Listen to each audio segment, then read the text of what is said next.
Welcome to the Mrs. Are Relevant Daily Draft Podcast, joined in our Friday night spot by JT, special guest Quell. Quell, it is your first Draft Professor podcast. Welcome to the channel. How you doing tonight? I'm feeling awesome, man. To those who are familiar with me, I'll give you the regular wubba level dub. To those who celebrate, it is I, the one and only Marquel Fripp Owens. And it is always sunny in Philadelphia. So thank you for asking, man. I love the intro. JT, what was your biggest takeaway from college football last weekend? That Michigan isn't that good. That Desmond Reed is really good and really short, which is a bummer because I think he's really good. Yeah. Okay. Clemson is a concern. That was a takeaway last week with Troy. Yeah, and I think college football is about to get exciting, right?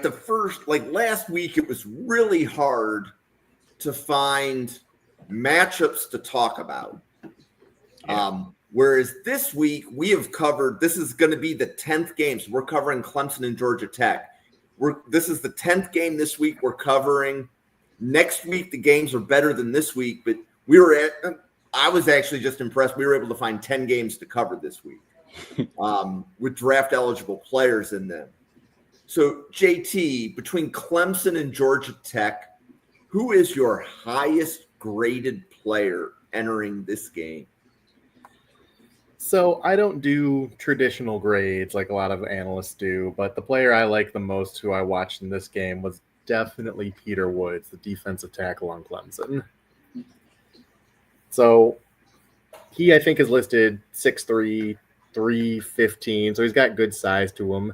He plays with a super hot motor. He's always chasing the ball. He's athletic. It feels like he explodes at every step. He's just super quick on his feet. He stacks and shreds extremely well.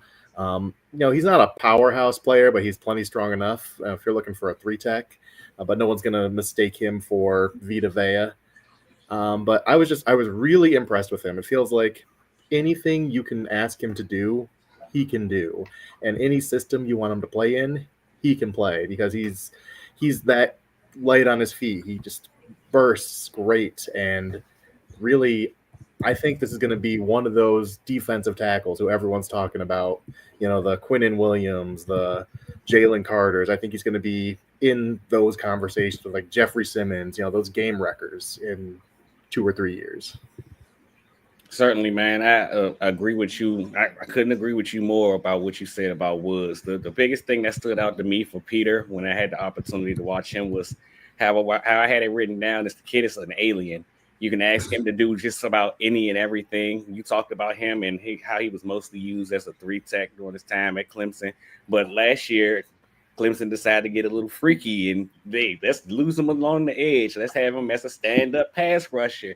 There are different things they utilized him as. And, I mean, as a guy who I had him in on my listing as unofficially 310. So in that 310, 315 area, you probably wouldn't be asking him to do those kind of things. But to see the success that he had specifically in the ability to stack and shed, to be able to get involved in the action, the versatility as a whole was fun to watch. You could see for him, I wish he was the flashes were there, for lack of a better term. Him as a pass rusher, I had more fun watching him in run support than as a pass rusher than anything. But as I just said, the flashes were there where you could see, as an Eagles fan, the best way I could put it was he's built like Benny Logan, but he moves like Fletcher Cox. Yeah, and creative defensive coordinators like Brian Flores or Todd Bowles, they're not afraid to put him on the edge, knowing he can do it. I've seen him, I don't remember what game it was, but I think he was engaged with a tackle or a tight end, and a gap opened up. I think it was the A gap, and he just leaped from his block to the A gap and shut it down. Like he can get there in just one burst off his spot. The defensive coordinators are so smart. They'll find a way to use that guy in stunts, in loops, and all the tricks they want to run. That only adds to his value. And he'll get sacks in that way, manufactured sacks just from his athletic ability. he's going to be a chess piece because he's that good.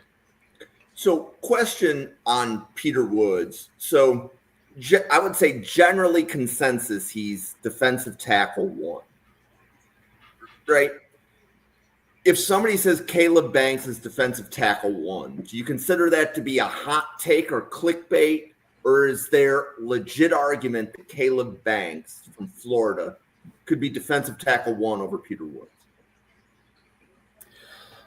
I know I'm lower the consensus on Banks, so I won't say it's clickbait or hot takey because I know a lot of people who I respect are high on him, but I don't think they're even on the same planet in terms of what they can do. Yeah, to say the least, I actually am a little higher on Banks than I feel like most people, but that's because one of my co-hosts is a Florida guy. He's in my ear often like, hey, have you watched this guy? Have you watched this? So I make sure I get my fair share of Gator watching in. But how I put it all summer long is I personally have Caleb Downs as my number 1 player. And I said that it would be hard. When I watched him, I initially tweeted, it'll be hard pressed for me to find anything or anybody to knock me off my pivot for this. And then I watched Peter Woods. And it was like, oh, okay. It's a very different conversation now. So I feel like those 2 players are like kind of like you put it in a planet of their own when it comes to this draft cycle. And then you can start discussing some of the other players. So I'd probably call it a hot take. And, as I'm looking at like the list of draft eligible players for Georgia Tech, I do see a couple of offensive linemen. Do we expect Peter Woods to own the Georgia Tech offensive line in this game? Or do we think that like Keylan Rutledge, the guard from Georgia Tech, has a chance to neutralize it? I would say I expect him to dominate this game. And I liked the Georgia Tech guards. I think they're both different and they're both interesting. I think Rutledge might have the power to hold, bang with Peter Woods a little bit, but I just don't think he has the mobility and coordination. I think Woods is just going to throw him aside where the other one, Joe Fusil, I think he's very mobile. I think he gets into space well. But he's also 6'6". He loses leverage a little bit. He's not as powerful. So I think Woods is just going to chuck him. So 2 prospects I think are interesting, but I think Woods is just going to dominate the line of scrimmage here. Yeah, similar thought process there. I wish I could say more about Rutledge. I was highly impressed with what I watched for the most part. I mean, he did have a couple reps against Florida State where it felt like how I had it written down is, I wouldn't say he's the most mobile player, but he's serviceable in terms of what you have to ask him to do. He can get to his spots. He can work up to the second level. But then he had a rep where they tried to use him on a zone block. He had a reach block to get to, and he just doesn't have he's not as athletic as you would like to see, especially when you're going to be matched up with a guy like Peter Woods. So I don't think they have a good chance there. Okay, so you're both in agreement that Peter Woods is the best player in the Clemson-Georgia Tech game. You seem to be even in agreement that Peter Woods is one of the 2 or 3 best players in the draft, right? Who is your second highest graded player in this game? Well, that would be a very interesting question there. I'd probably have to give the nod. I want to give the nod to Cade Kupnick, but with the way that things have been kind of going this season, it's very hard to say I'm satisfied from what I've seen. So I'm going to make the conversation a bit more fun, and I'm going to say my second highest graded player here will be TJ Parker, the edge from Clemson. I have this saying when I said during draft season, I talk about some of these guys. I think it was Tyree Wilson that made it famous for me, but he plays a brand of get the hell out of my way football, and it works for him. Between his power and his length, it makes it hard for any offensive lineman to have success against him. You've seen him, I believe it was the matchup against South Carolina where offensive linemen essentially it's very often that offensive linemen are able to get their hands under him, but the offensive lineman got under him and you just see him grab the wrist and just pure utter power yank back. And now he's in control of the leverage and He's winning the reps. So he has the things that you can't teach in terms of the pass rushing abilities. JT, where are you on TJ Parker right now? So I came in with high expectations for TJ Parker. I'd heard one of the best players in the draft. I think some of the mock drafts I've seen were top 5 for him. I walked away a little disappointed with what I saw. I'm not sure what his elite skill is because he's got good size. He's 6'3", I think listed 260, but he's not like a powerhouse player. He's not JJ Watt. He's not hand in the dirt, run you over. But he's got decent bend for his size, but he's not, who was it? The guy the Jets drafted out of Iowa State a couple years ago. Super bendy. Will McDonald, thank you. So he's not like that kind of bendy. So I won't say he's a tweener because I could see him kind of in like a Rashawn Gary type of role. He's big enough, strong enough, bendy enough to be very effective, but not, where my expectations were, where I'd seen people talk about him. I don't know if I value him up in that stratosphere. So it's hard to talk about, which is crazy because it's a boatload of talent on this team. But again, they've been pretty disappointing. I would love to say Antonio Williams would be in that class, but we need to get him back on the football field first. But for me, in terms of TJ Parker, it was more, I agree with you saying he doesn't necessarily have what I would classify a superpower, but he's probably the most consistent and the safest of the bunch. If I had to give him a superpower, it'd probably be his run support. He's very good in runs and run defense. He's very disciplined. That's the best part about watching him. He's gap sound. You can guarantee that what you need from him in terms of run support on this play, you ask him, he'll set the edge. He'll set the edge. He could kind of take up space in terms of his length, things of that nature. So there are a lot of things that he succeeds as. Now, the pass rusher, like you kind of said, when I went into watching him, I expected to see top tier pass rusher in the draft class, things of that nature. He's not that special kind of guy. He kind of wins very boring. He's not very explosive, but he gets the job done. And for me, it kind of gets me in trouble in most years, but I value guys that I can draft and I say, look, I may not know where you'll take me in the end, but I know I can play you right here, right here, and right here, and I can get this type of production from you right now. Yeah, and one thing I did really like about him that I think is worth mentioning, it felt like he was always attacking blockers at the joints of their arms. Yes. And I wouldn't call him necessarily polished. Like I never really watched him and said, oh, that's a great rip. That's a great swim. That's a great, whatever. But he was always swatting guys down right, on the inside of their elbow, right where their arms bend, just chop them right there and just kind of keep swatting at them. And, I don't know if I'd call that a polished move, but it was definitely effective when he was doing it. Like just relentless hand usage. And even if it's not super polished, I mean, it's working against this level of competition. Just not entirely sure how that translates with better technicians, better athletes at the NFL level, but I do like how relentless he is with his hands. I can agree with that. So, Quell, where are you on the edge class as far as like Ruben Bain, Keldrick Falk, TJ Parker? Are they all three in the same tier? Are there other players that are in that conversation? Where does like Parker stack up in the edge class for you?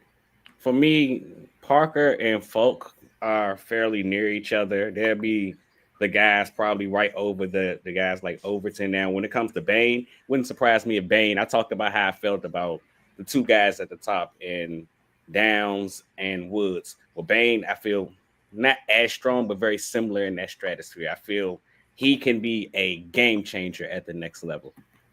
Got it. And you have Parker in a tier under Bain. Yeah.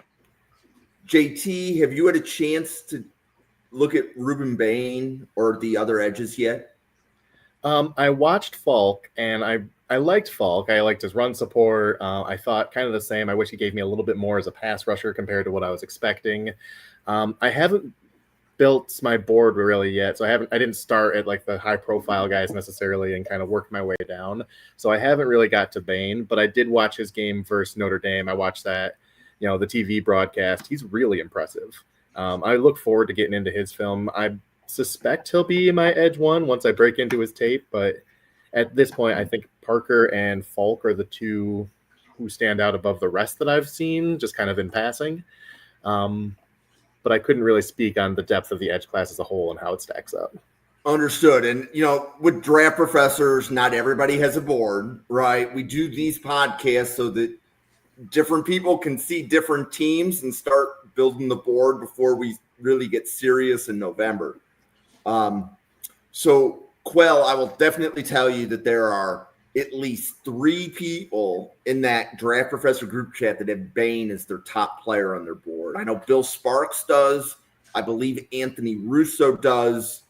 And it wouldn't I want to say there's others, but I know for a fact Bill, who podcasts every Wednesday, Anthony, which podcasts every Friday and Saturday, they both have Bain as their top player on their board.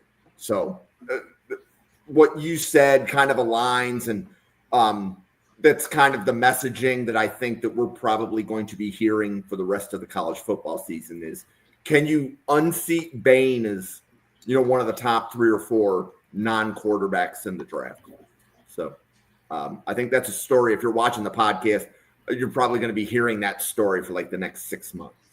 So, okay. So we've covered Peter Woods. We have covered TJ Parker.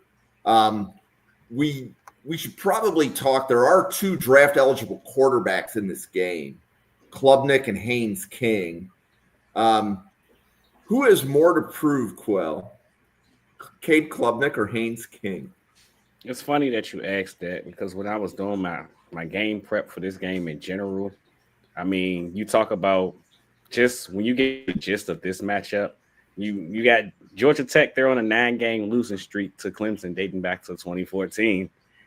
Clemson, this game is a lot closer in the books than it should be. I believe that it was at 3.5 when a lot of people were talking about it. When I checked last night on midnight, it got all the way down to 2.5. So I've seen a lot of people kind of pick Georgia Tech outright to win this game. So as I was doing my game prep, of course, we all know Cade Klubnik, Westlake's finest. And you think about some of the other quarterbacks from Westlake, the Nick Foles Super Bowl MVP, Drew Brees Super Bowl MVP, Sam Ehlinger, we all know Texas, we're back. All of these big moments that these guys have had. And I think it's an opportunity for him to create his own big moment. The matchup may not be as beautiful as people would like. We talked about at the top of the pod how difficult it was to find 10 games this week in general to talk about. Yeah. So, I mean, it may not be the most elegant matchup for him to make that statement. But when you look at where Clemson is as a program right now, this was supposed to be the best, in my opinion, the best team in the country heading into the year. The most talented team. They had the most returning talent in the league. I mean, in the country. All eyes were on this Clemson team, and right now it's been hard. They can't run the ball. Defense has been up and down. I'd like to see the quarterback be better, but I mean, who would have known that Antonio Williams meant so much to that wide receiver room with 2 other star-studded wide receivers? I don't know. I'd like to think that he should be able to produce, but that's just me. So if you ask me, the pressure is all on Cade Klubnik. JT, how about you? Where are you in the 2 quarterbacks in this game? Yeah, I'd totally agree. Just one, the expectation of Clemson as a whole, and they have not looked good this year. I mean, week 1, you lose to LSU. There's no shame in that. LSU looks like a really good team. Week 2, there was a dogfight against Troy, and that's where the red flags really shoot up. They had to come back and win that game. And if they don't look good against Georgia Tech, let alone if they don't win against Georgia Tech, it's full-blown panic season in Clemson. And right at the heart of that, it's the quarterback. I mean, Cade Klubnik, 2 weeks ago, he could have easily taken the reins as QB1. This is a quarterback class that, from just kind of casual viewing, looks wide open. I mean, who do I really love in this class? Who's really separated themselves? Who is that early Heisman frontrunner? I have no idea. There's not a name that comes to mind. His name is Dante. So, yeah, is that Oregon's quarterback? Yeah. Yeah, and he's kind of come out of nowhere. There wasn't a lot of hype coming into the season for him. So a guy who was kind of projected as a potential top 10 pick this year, potential national championship this year, he has not looked the part, and he can very easily go from top 10 hype to second round if he doesn't really start looking like the guy we expected him to. Definitely, man. And before I get into comment on what you said, I'd like to throw in a name just because it seems like I'm the only one who loves him around these parts of the world. But shout out to Garrett Nussmeier, man. I'm a big Nuss fan, And it's like every time I talk to somebody, it's like I just can't find it with them. And I'm like, man, you better look a little harder. It's right there. I mean, it's so easy to lose it when you see him sometime. Like, well, what the hell were you thinking with that throw? But I mean, I'm also a huge Josh Allen guy. Sometimes it's so easy for me to fall in love with the big boom or bust potential that some of these quarterbacks come with. So that's where I came with Nuss. But in terms of for Klubnik, man, I mean, you hit it right on the nail. It's not like he's the biggest guy. Where he excels at is in the quick game and in the RPO game. I'd like to think he maneuvers the pocket fairly well, but it's an interesting thing watching him maneuver the pocket because if he was 3 inches taller, I'd say he maneuvers the pocket like Tom Brady-esque.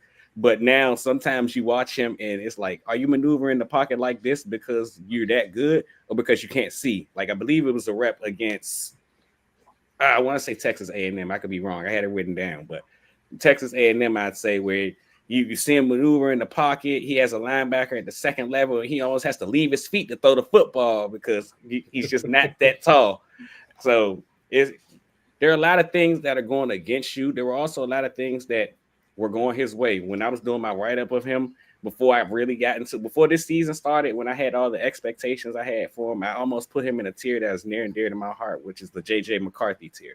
It may not look prettiest all the time, but you're going to win. You're going to find a way at the end, and you do all the little things the right way at the quarterback position, which I think that gets lost sometimes here. Yeah, I think he does. I'm sorry, I didn't mean to cut you off. But I think he does when he's in rhythm on time. I totally agree. I think he does. He looks really, really good. He has great footwork. I think his mobility is really good. I think his velocity is really good. I think when he gets off that time, when he has to go to second and third reads, sometimes it feels like he might, on the mental side of things, might be a little slow to see it, a little slow to process. Yeah. But I think if you get him in the right spot, if you get him in the right system, and he's still young, he can develop more of that mental capacity for the game. But when it's on, it's really on for Cade. And when it's not, it's really kind of like, oh, is this a little bit of a Justin Fields? Is a little bit of a Trey Lance? Is like, I wish you looked a little bit better when things weren't going the way you expected them to. But when he looks good, he looks very good. So JT, actually, I'm glad that you went first. So here's a take. Tell me if you're going to buy or sell. So if we look at Klubnik, right, he has at least 2 years of starting, right? And one of the reasons that I think we've elevated Klubnik is that he made a jump from year 1 to year 2 of being a starter, right? We looked at the jump and we said we want to see a second jump. And that was why we had Klubnik at the top. Quell, do you think that the reason that Klubnik was at the top of the summer scouting hype is because we were all projecting he was going to make a jump that he hasn't made yet? Or do you think it was real that he was already there at the end of last season and we were just expecting it to be the same? I think it falls somewhere in the middle where what he did last season, specifically how he ended last season, gave us a lot to be excited about who he is as a quarterback. At the same time, I mean, I like to put it as a love-hate relationship that he and Garrett Riley have shown to have over the last few years. I mean, of course, like you mentioned, in year 1, it was a whole lot of growing pains. They needed to get the weapons in. How he put it was he felt like Garrett was teaching everybody else in the building how to run the offense, and they were all just learning. So it was hard to be great. And then in year 2, you kind of saw, I mean, it didn't look good versus Georgia, but then you started seeing it continue to look better and better and better and better. And it left you a lot to be excited about who he was.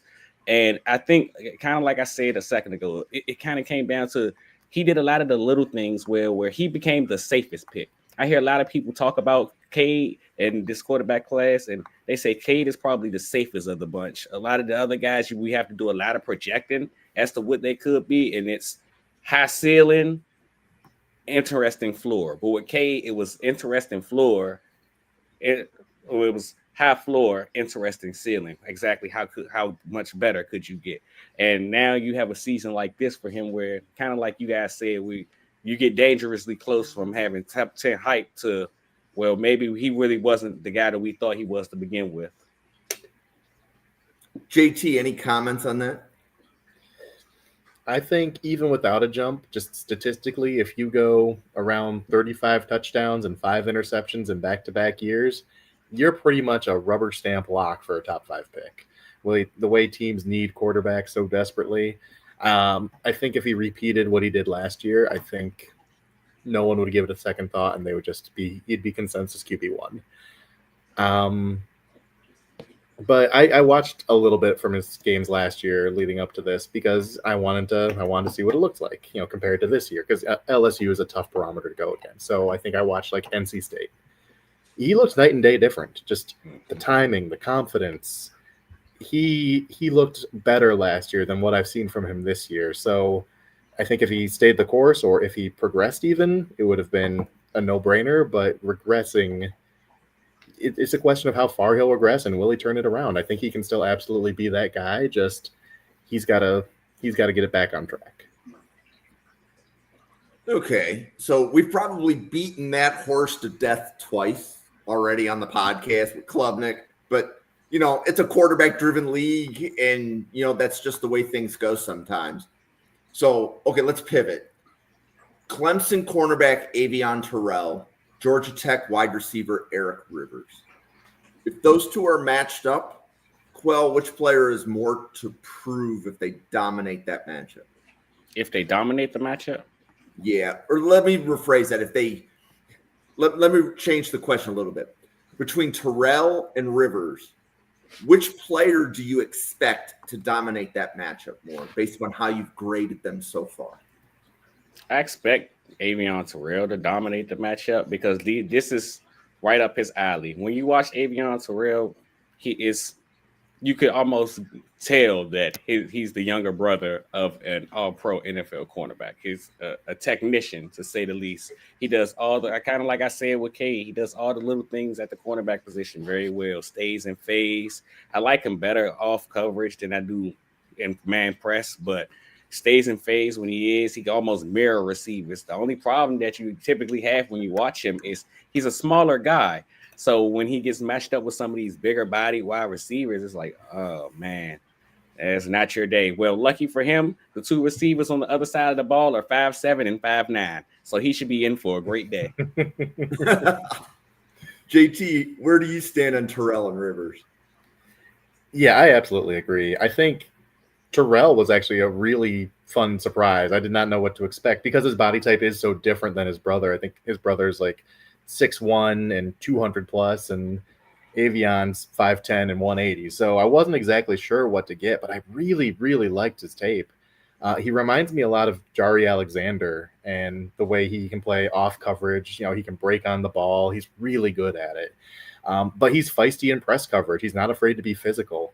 I don't know that he's a great tackler. I think he might be more of a hitter than a tackler. He just, he kind of forgets to wrap his arms around sometimes, but I like the mentality he approaches it with. So this is, having not watched a lot of the candidates yet, this is my early cornerback one. I think he's going to be really hard to pass, and I know there's a couple of good corners in this class, but I came away really, really impressed with Terrell. Yeah, assuming that we don't see much of or any Jamal McCoy from Tennessee this year, who I went into the year expecting to be my cornerback one, then he be pushing it really close for Avion Terrell to be cornerback one in this class for me. Where does Mansour Delane from LSU land on your cornerback board right now? So actually, right now, I'm be honest, I'll have to go back and regrade him. When I entered the year, when I did summer scouting, he landed somewhere between 7 and 8.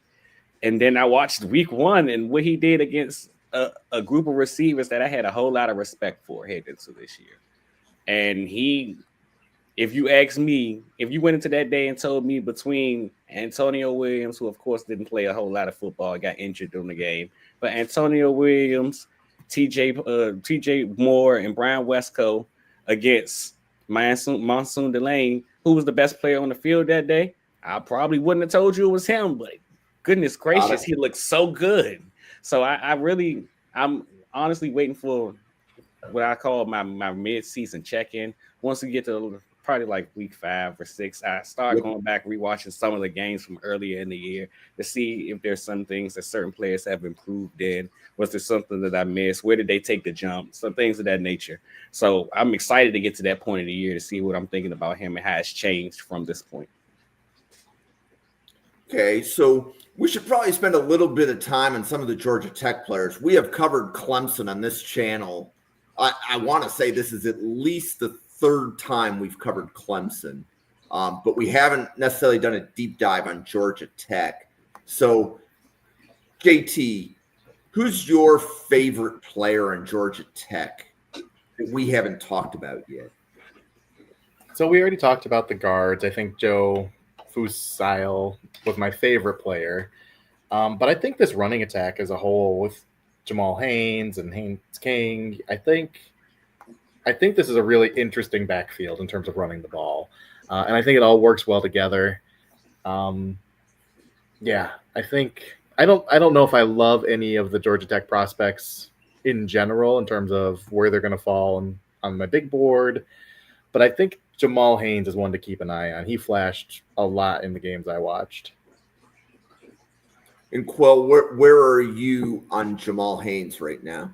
Absolutely love Jamal Haynes. He's one of those guys, like, he probably, once we're all said and done, he'll probably fall in a similar line of guys like I felt about Bill, Jameer Crosby, RJ Harvey, those guys where I'm interested to see how your skill set translates to the next level.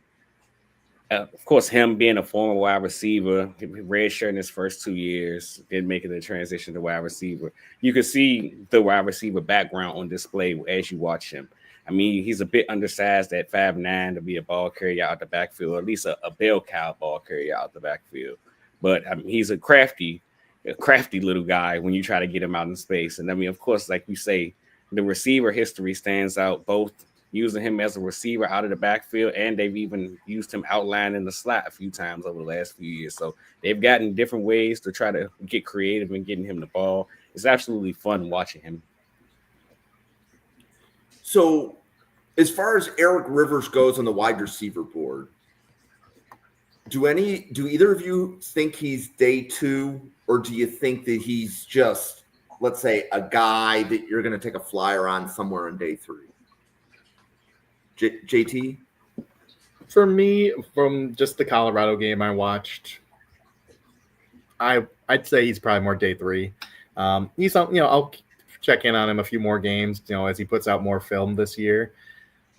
But, nothing really stood out in terms of his NFL future. He is undersized, and when you're undersized, you have to be super, super quick, super, super elusive. It's really hard to make a living. Not many guys do in the NFL at that size. But I don't know if he's got all the physical tools, at least from what I saw. But it's still really early in his evaluation for me to feel confident saying one way or another. I'm not there with him currently.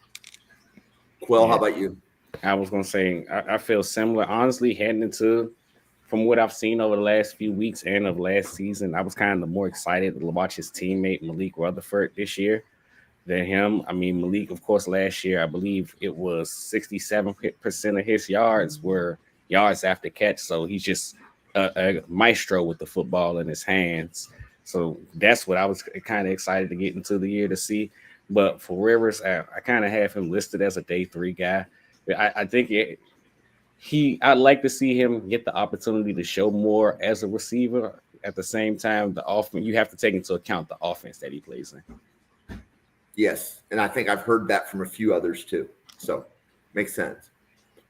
Is there anybody else on Georgia Tech, Quell, that would be on your draft radar that we haven't discussed? A guy that would be on my draft radar from Georgia Tech, an interesting one, is Jordan Vandenberg. I don't want to say highly intrigued by him, but I left from watching Georgia Tech's film like, okay, maybe I didn't expect this when I went into watching their film. First of all, what really intrigued me by him was his background. I love guys with interesting backgrounds that it makes it much more fun to root for the player as you go through watching them and things of that nature. And as a guy came from South Africa, moved from South Africa at 10 years old, he done a little bit of everything for that team his high school team, first team all conference selection as a junior. And while he left the Providence Christian Academy, this a career leader in tackles, he's the kind of guy that his high rated down, he doesn't always leave his impact on the stat sheet, but he leaves his impact on the game in a bunch of other ways, man. How he's able to fill gaps and make it easy for the guys behind him, things that go unstated in a conversation, these are the conversations I love about draft season, because how do you evaluate a player who, when you sit there, you can't sit there and say he has 17 sacks and 33 tackles for loss and things of that nature. How does this guy translate to how, kind of like the conversation we had before we got on, Jim, where how do these players fit with different teams, man? How does he fit into the schematics of what this team wants to do? He may not be someone that every single team across the league values, but there's going to be someone that values him, and he's going to find himself at home, and he's going to be a football player for a long time in this league, in my opinion. And JT, any other Georgia Tech player that we want to dive into or want to pivot back to Clemson? So I went in to watch Akilo Stone, who is he's listed as their known tackle, but he's a little bit undersized. He had a couple of sacks in their most recent game. So I thought, okay, this is probably a player worth checking out. When I went to watch him, I couldn't stop watching their defensive end, Braden Manley. He's their edge rusher, number 11. He's super twitched up. He's very, very athletic. Doing a little bit of background on him, he's a transfer from Mercer. And I think he was their defensive player of the year in his conference. So he has really shined at the D2 level, and he's really flashed when I was watching him against Colorado. I think there's a lot of physical tools there. I didn't watch enough of him to really be able to evaluate his technique, but he's definitely someone who put himself on my radar. Okay. Love it. And JT, I love how you're doing, multiple, obviously with a lot of draft professors, everybody's doing the podcast a little bit differently. Some people going off the summer scouting board. What I love, JT, is that you're looking at the previous game, who popped on film, and you're saying, okay, I want to check them out later. Because every single week, JT, you're bringing a new player. Because last week, I think it was a linebacker that you had said kind of popped off the tape to you that I hadn't heard anybody else talk about. So absolutely love it. Absolutely love it. Okay, so Clemson has a lot of other players. Antonio Williams is out for this game, right? I believe they had him listed as questionable. They have 3 players listed as questionable: Antonio Williams, safety Khalil Barnes, and offensive tackle Tristan Leigh. Okay, so Antonio Williams, my understanding is he has a lower body injury every year, right? So we love him. We put him high on our boards as a projection, and then he falls down because he just keeps getting soft tissue injuries. Quell, would you modify what I said at all, or do you agree with the way that I put it? For the most part, I mean, it makes it sound a bit mean to the casual ear when you say every year. He was able to be injury-free last season, which is what gave us also hope. I mean, of course, 2023, he missed 8 games due to ankle and toe injuries. And last year, he was able to come back, playing every game, and be the ultra-productive receiver that we know and love. And then heading into this year, I mean, again, you saw what I had talked about this Clemson team to start, where we projected them to be one of the better teams in the country, and he was the heartbeat of that group. I'm a firm believer, if you ask me, and I mean, that's getting into 2027 and things of that nature. I'm getting ahead of myself now. But if you ask me, I'd like to think Brian Westcoat is the most talented of the group. Some people say TJ Moore is the most talented of the group. But I think it goes understated exactly what Antonio meant to this wide receiver group. How he was we talked about Cade and how disappointing Cade has been. Well, he was the cape for Cade. Anytime Cade needed a big catch or a security blanket, he was the guy for him. So to not have him on the field right now, that is felt across the entire offense. Okay. So, JT, Blake Miller, what did you think? I thought he was interesting. I thought he did a really nice job in a lot of the reps I saw, to the point where he could be a functional tackle in the NFL. I wasn't sold on his athletic ability, so I think that's something kind of to be determined. But I thought his base was typically good. He was, good anchor when he was asked to. He looked good in pass pro, and I think he's number 78, so maybe I was just getting vibes of Tristan Wirfs watching. Don't worry. I thought he was solid. Don't worry. I can understand why you get Tristan Wirfs vibes, man. Like you said, he isn't the most athletic guy. I mean, he offers some swing tackle capabilities. He dibbled and dabbled at the left tackle, but he's mostly a right tackle guy.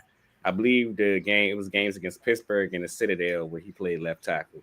But the one thing to watch out for him with me is 18 career penalties. We need him to get that cleaned up. But he's fun to watch him get out in space. I'll say that. When he gets out in space, how I have it referred down to him is I got him written down as the nasty man.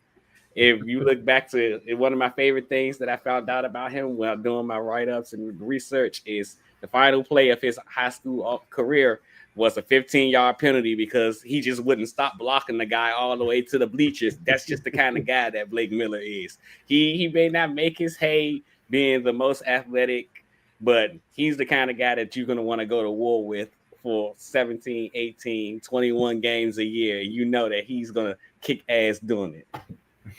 And there's such a need for offensive line in the NFL. If you tell me that this guy is going to be the next Dan Skipper, who's just a career, swing tackle, backup, sixth lineman, teams are in desperate need of that. So I definitely think there's going to be a place for him. I think, you ask him to step in as a spot starter, you feel fairly comfortable, with how I project him at this point. I think he's definitely one to grab on day 3 if that's something you're looking for. Okay, and then DeMonte Capehart, the other defensive tackle for Clemson. Where does he fall for you right now? Right now, for me, he's in that early day 3, late day 2 class where I would love to see. It's hard to grade players like this. I call it. I mean, again, being an Eagles fan, I call it the Fletcher Cox, or now the Jalen Carter effect, where you play next to a guy so successful that teams have to double team. It kind of makes life a whole hell of a lot easier for you. That I don't want to say it makes it hard to evaluate you for who you truly are, but these aren't looks that you're going to get all the time, basically. Got it. JT, anything to add on DeMonte Capehart? I agree with that. He wasn't someone who jumped out and screamed to me as the player that is going to be a great starter in the NFL or even a starter in the NFL, but I didn't think he looked bad at any point. I never thought he looked like, he was just getting bodied in the run game. He's just kind of similar to one we talked about earlier. It's what's your superpower? Where are you great? You're 6'5", 315, but you're kind of playing a lot of nose tackle. And obviously you want to let Peter Woods shine as the 3 tech, and that makes sense. But he's probably not a true nose tackle at the NFL level. He hasn't been that guy who flashes as a pass rusher, so he's probably not an ideal 3 technique. Maybe he kind of slides out and he's kind of that big body end in a 3-4, playing some 5 tech. I'm not sure where he's going to make his mark, where he's going to hang his hat at the next level. That's kind of what puts the brakes on a little bit for me. But there's something there. He has talent to work with. He's not just some scrub off the street who happens to be on Clemson. He's one. He hasn't separated himself for me yet. Okay. And then next player on Clemson, linebacker Wade Woodaz. Quell, where are you on the linebacker? So I actually haven't had the chance to watch Wade yet. Okay. I had gotten to a point where I watched so many Clemson players. It felt like the vast majority of my top 150 were Clemson. I kind of got like, I felt like I was watching the same 6-7 games over and over and over again. So I needed a break. So I've honestly seldomly gotten to the linebacker position as a whole. The only linebacker I've actually truly watched is Sonny Styles, but I'm actively eager to get to that position. No problem. JT, did you see anything from Wade Woodaz that would tell you he's a day 2 caliber player? So honestly, I really wanted to like Wade Woodaz because I'm trying to fill up this linebacker as much as possible because I know the Bucs are going to need one in this coming draft. I thought he moved well. He's 6'4", I think 235. He looks fluid. I didn't think he always found the ball. He kind of got lost in the mess trying to track the ball down. I thought he missed some tackles. He reminded me of Jeffrey Bassa from Oregon in last year's class, and I was not huge on Jeffrey Bassa, but there's potential there in terms of coverage ability, in terms of being a will linebacker. I think that's kind of the mold he fits. I was left wanting more for sure, and I actually ended up watching his teammate, 47, what was his name? Sammy Brown. I actually started watching him a lot more because I thought he was a much better player. So I think that's one for next year's class. Sammy Brown's a true sophomore. But, yeah, Woodaz is one I wanted to like, but I definitely didn't like him as much as I was hoping I would. Okay. So we probably got to the point of the podcast where I should ask you guys, is there any other player on Clemson, Quell, that you want to tell all the other people watching that this is a player that you like and that if they're building a board, that they should watch? Not necessarily for Clemson. I do want to take the time before we get out of here to give a quarterback on the opposite side of the field some love. We didn't talk too much about Haynes King. Haynes King was probably one of the more fun evaluations I had the chance to do, man. I honestly didn't respect him as much as a passer as I felt like I should have once I finished. Well, I didn't enter respecting him as much as a passer as I felt like I should once I finished. But once I finished, it was like, oh, man, he actually got a little, he's not all that accurate, but he actually has a little bit of juice to his game. Now, it is frustrating to know that he had his quote-unquote most successful season as a passer when he was injured or limited as a passer. So it's like, okay. But you can honestly see the growth in him from year 1, year 2, year 3 to year 4 as a passer. Of course, year 4 accumulating to him only turning the ball over 2 times with 2 interceptions. So that is the best part about it. Now, Haynes, we talked about the Georgia Tech offense. It's probably going to be the Haynes and Haynes show. They're going to run the ball a whole lot, but it's hard not to watch Haynes King leave impressed because he leaves it all on the field, man. He's one of those kind of guys that you want to go to war with. He's been used as a legitimate rusher. If you are not careful, he will take it 75 yards in a blink of an eye. Ask Colorado, but his accuracy, I appreciate his downfield accuracy a much more than I thought I would. That's probably where he's best at. I wish they let it do it a little more. They kind of neutered him over the course of the last few years. I think it was 9.2% of his passes in this last year were down for 20-plus yards. So I wish they allowed him to do that a little more. But for the most part, he was a fun watch, man. JT, anything that you want to add on Haynes King or any other player on Georgia Tech or Clemson? I'd absolutely agree on Haynes King. I thought he was a really fun player to watch. I think he's a really great. He's like the perfect epitome of a college football quarterback. You know, he does the things you want him to do. He's fun. He's tough. He's athletic. He's definitely a playmaker. I don't know that he's an NFL player. He might go the way of like a Dan Lefevre in the College Football League or the Canadian Football League, maybe a camp body. But he is a lot of fun to watch. He's one of the reasons who, you know, you get up and you watch college football and it makes it fun. I live for him and Diego Pavia Saturdays. I haven't watched Diego, but I heard he's a lot of fun too. The one name Pavia had an awesome depot. I was watching the was it Duke, Illinois last week, and he had some really nice passes downfield in the first half. I didn't see the second half of the game, but I liked what I saw out of Pavia. Another one of those guys that's excellent college football quarterback. I don't know how, if it translates to Sundays, but it's what you live for on Saturdays. Yep. And JT, I interrupted you. Was there another player? Oh, you're good. You're good. Okay. I just wanted to float one name out because I think he's a really interesting player to be on the radar moving forward, and that is Clemson safety Ronan Hannafin. I was kind of looking up his background a little bit. He was a wide receiver as a freshman, and he was a cornerback as a sophomore, and this is his junior year. Now he's playing strong safety. So he's very raw at the position. But he's 6'3", he's 200-plus pounds, 210 pounds, and he moves really well. He's always flowing to the ball. He's physical.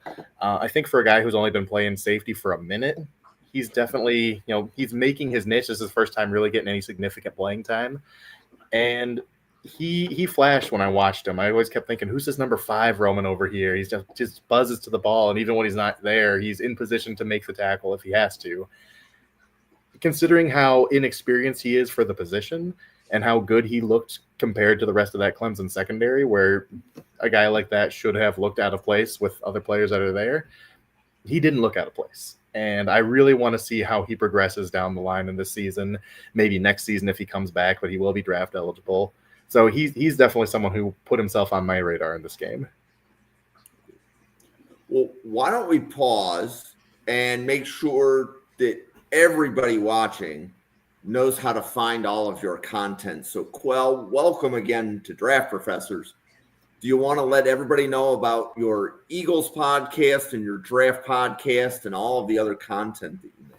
Yes, thank you, man. Of course, you can find me over at the Philly Blitz, sponsored by 14th and Market. We do typically our pregame, our game previews on Thursdays at 8:30 on either the 14th and Market YouTube channel or here live on X. Same for our game reviews on either Sunday night or Monday evenings, here live on X or live on the 14th and Market YouTube channel. During the off season, though, is when things really get fun. Please make sure you check out my Boomer Bust podcast. I have some of your favorite NFL draft content creators come by, and we just sit there and we talk ball, man. We figure out why exactly the draft process is the way it is, why exactly some of your favorite draft analysts think the way that they do, and it's their mistake that they wish that they could have back. JT. Yeah, all my written work can be found at bucksreport.com. Obviously, talking about Tampa Bay Buccaneers, analyzing their big game against the Texans this week. Got a lot of content out. Got our podcast, the Creamsicle Chronicle podcast, with fellow draft professor Andrew Harbaugh. We go live Wednesdays at 9:30. And then all my draft content will be either Buccaneers focused at Bucks Report, or in a more broad sense, I'll be here every Friday at 9:30. So welcome to Draft Professor, everybody. If this is your first Draft Professor podcast, I'd like to tell you that we're here every day, twice a day. So at 7 p.m. and 9 p.m. Eastern, we're live. And we can't do this without people like JT that show up once a week and people like Quell that guest appear and make us look like a lot more people than we really are. We have 24 podcasters at the Draft Professor that each show up once a week. And by that, each person doing their 1/7, we can have a draft podcast every day. So we will have a draft podcast every day from now until draft day. So the more you watch, the more you're going to meet more people. I'm a believer in multiple opinions. So when I'm listening about players, I want to hear as many opinions and as many evaluation philosophies as possible. Not everybody evaluates the same, and that is okay. So we're here now. Our next podcast will be tomorrow afternoon.